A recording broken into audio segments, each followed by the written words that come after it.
Welcome back, students. So in a previous video we were discussing the replication process. Here the DNA replication, it's a phenomenon in which a duplicate copy of DNA is synthesized. We are actually making one more copy of DNA that you call it as a replication, right? And here suppose if this is a DNA molecule,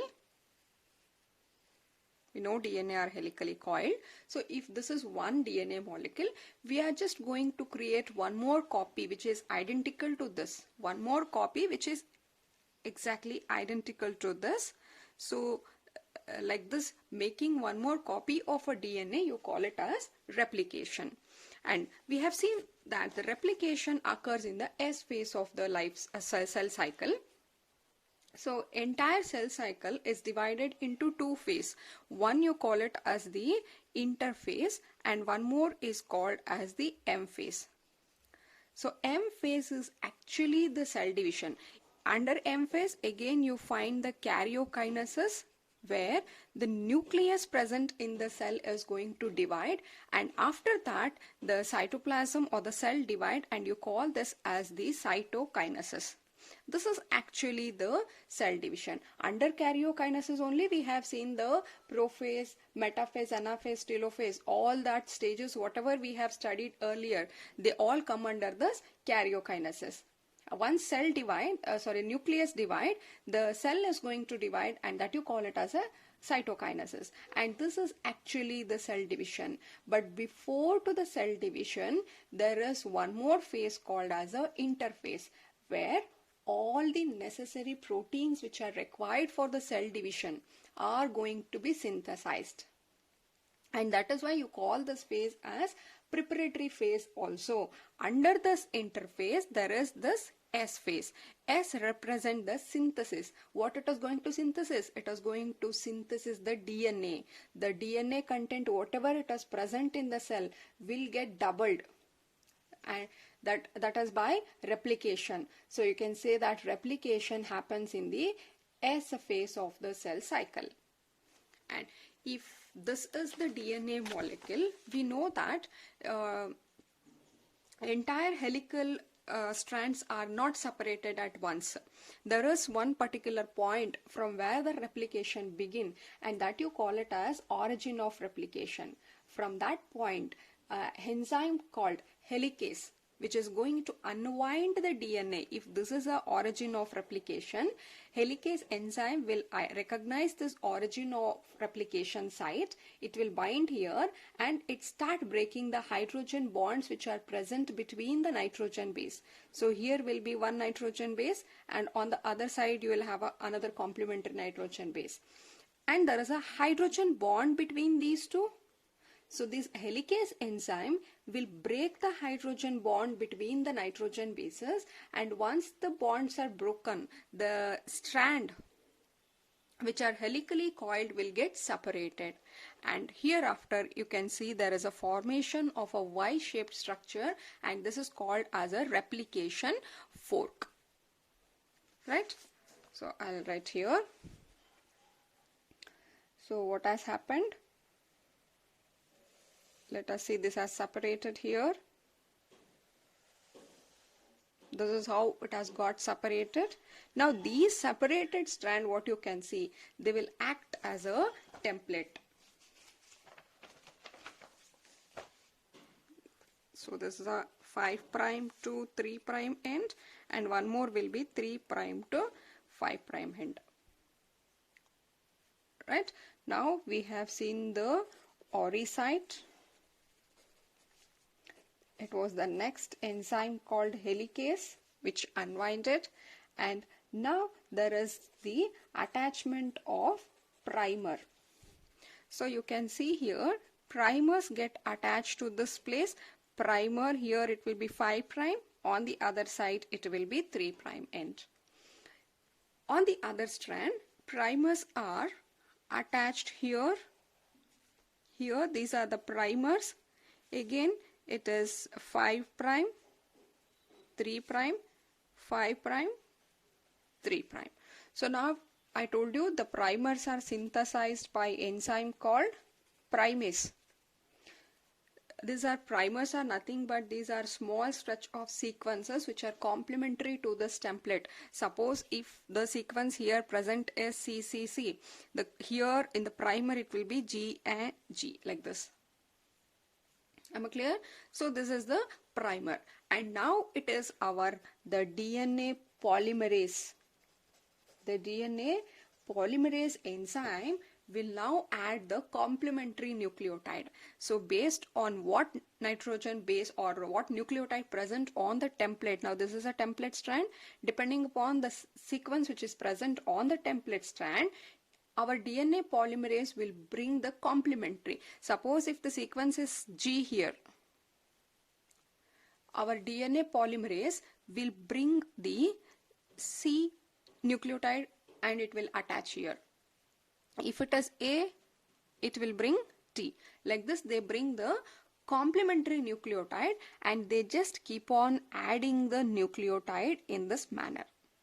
And remember, the DNA polymerase can add the nucleotide only at the 3' where a free OH group is present.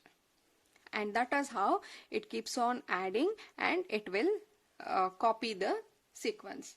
This is one side story. And on the other side, what happens? Here you can see 5' and 3'. Nucleotides cannot be added in this direction. Nucleotide should be added to the 3' OH. Therefore, depending upon what sequence are present here, it will add the nucleotide in this way. Till the end it will add and it will stop. This is one segment formed. On the other segment, you can see here, this is 5' and 3'. On this end, it cannot add. Therefore, it has one more primer. You can see 5' and 3', and this is how the nucleotides are added. Right? This is DNA polymerase. Now what happens? There is one more DNA polymerase 1 which will remove this primer. Instead of primer, they are replaced again. They are replaced. So replaced by instead of primer, looking at this one, they just add, because these are stretch of RNA. Therefore, if there is any changes, it will just add on that. And finally, it is the ligase enzyme.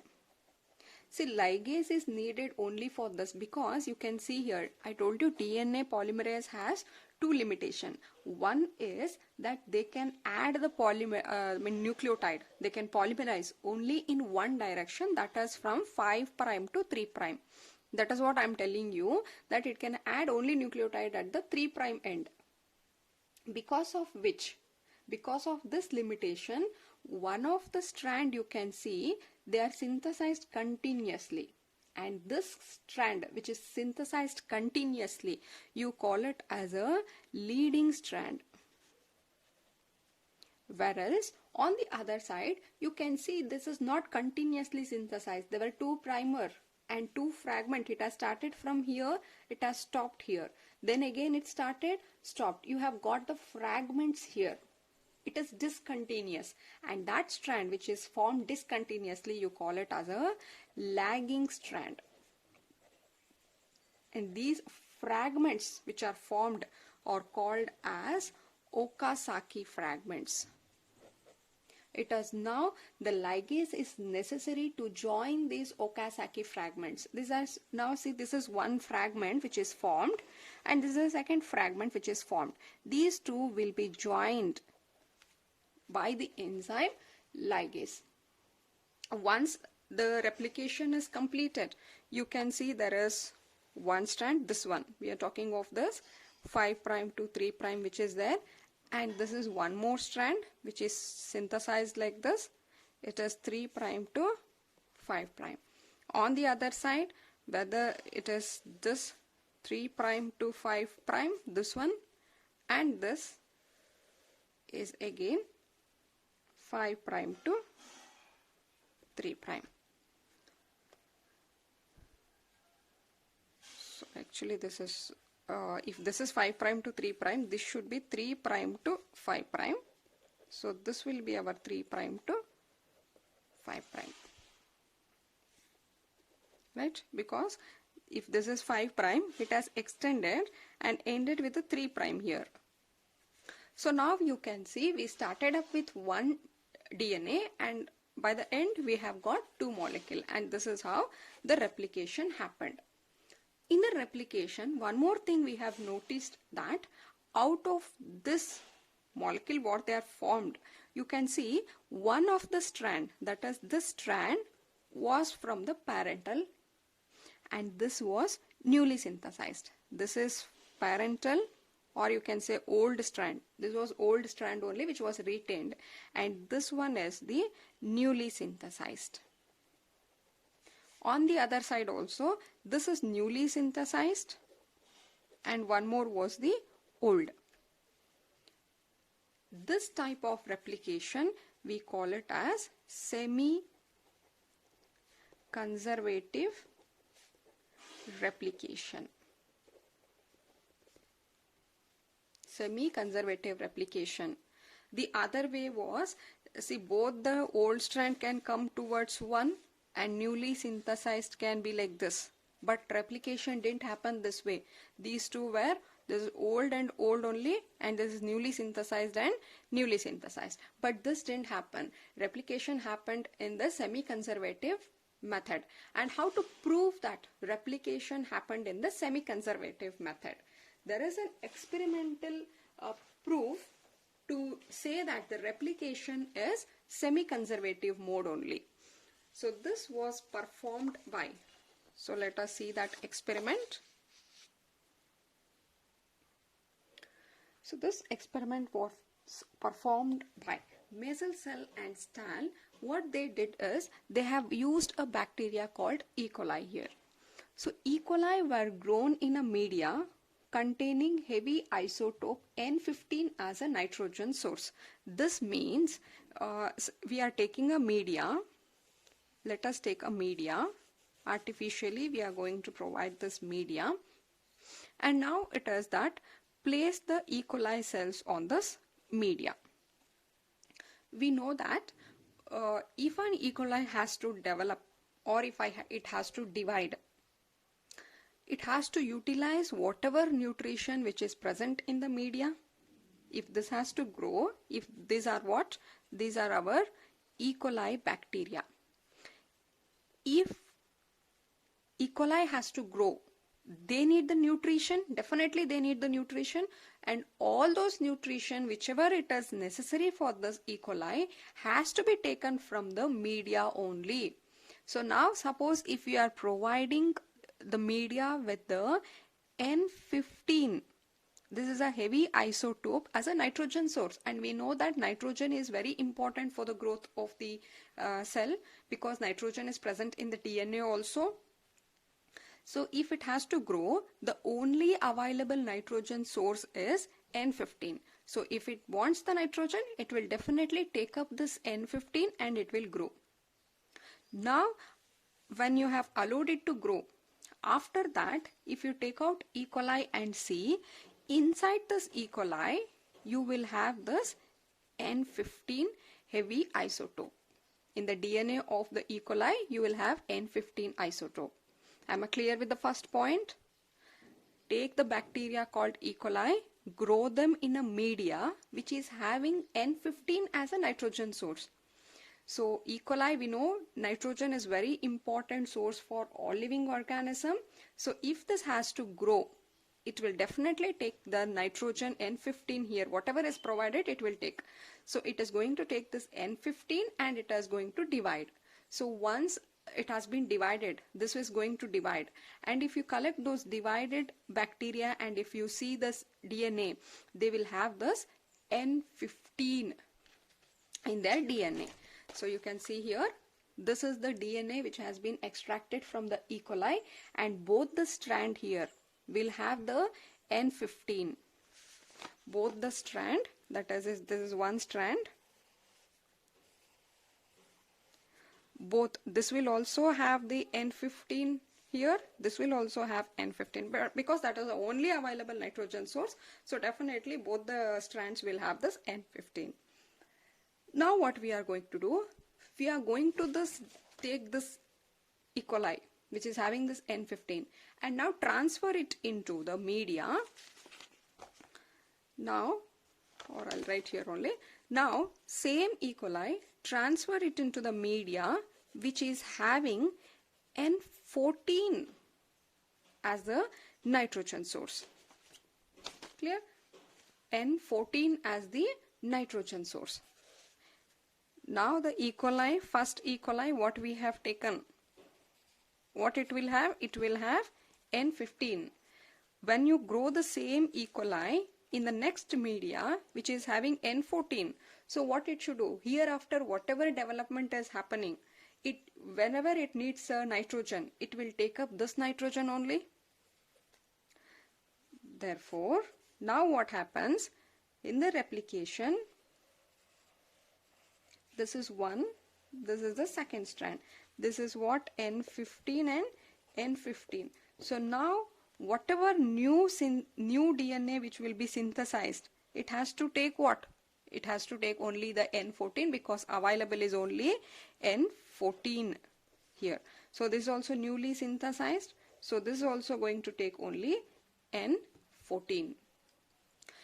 And now again, this E. coli, again you transfer it into the next media which will further have N14 as a nitrogen source. So now you can see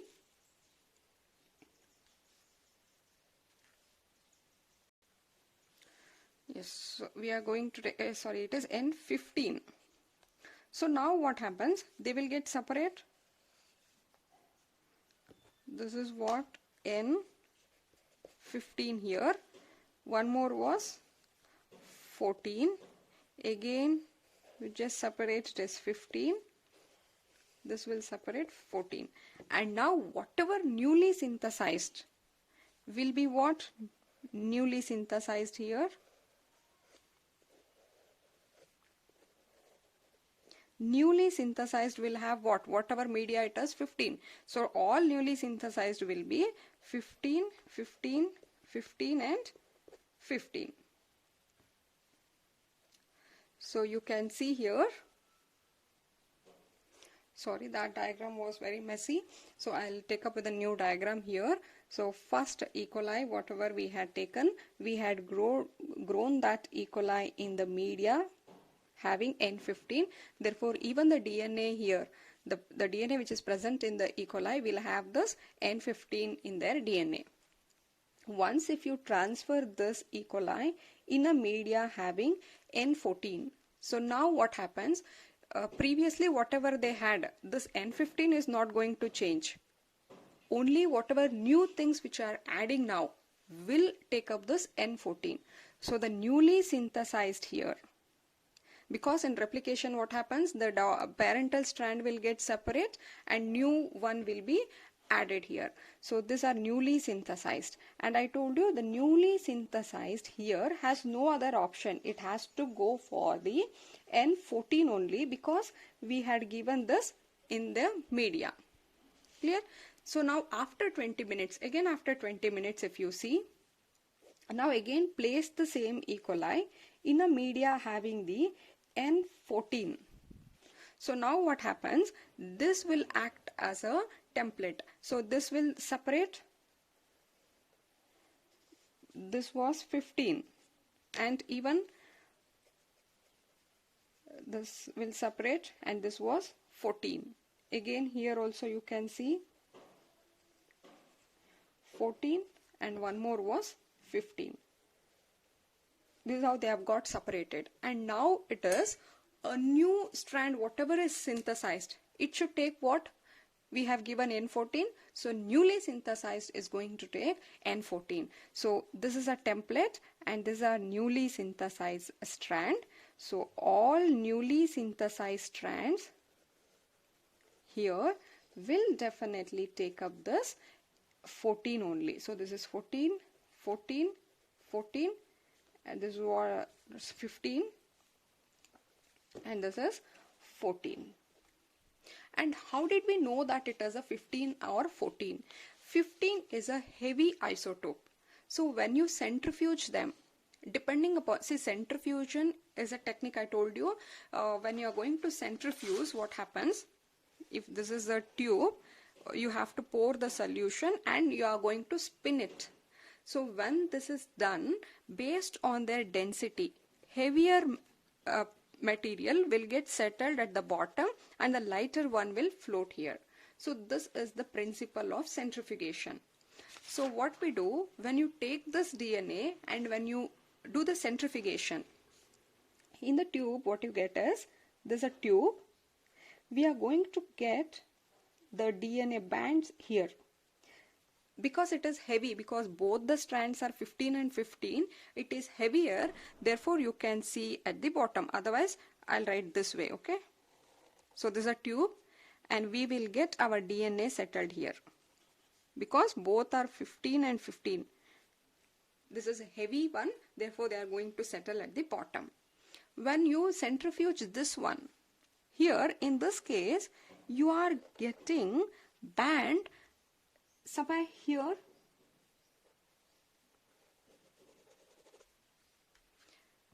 Here's, if it was 15 and 15, you should have got the band here. But it has you have got the band above this, meaning it has something lighter than this.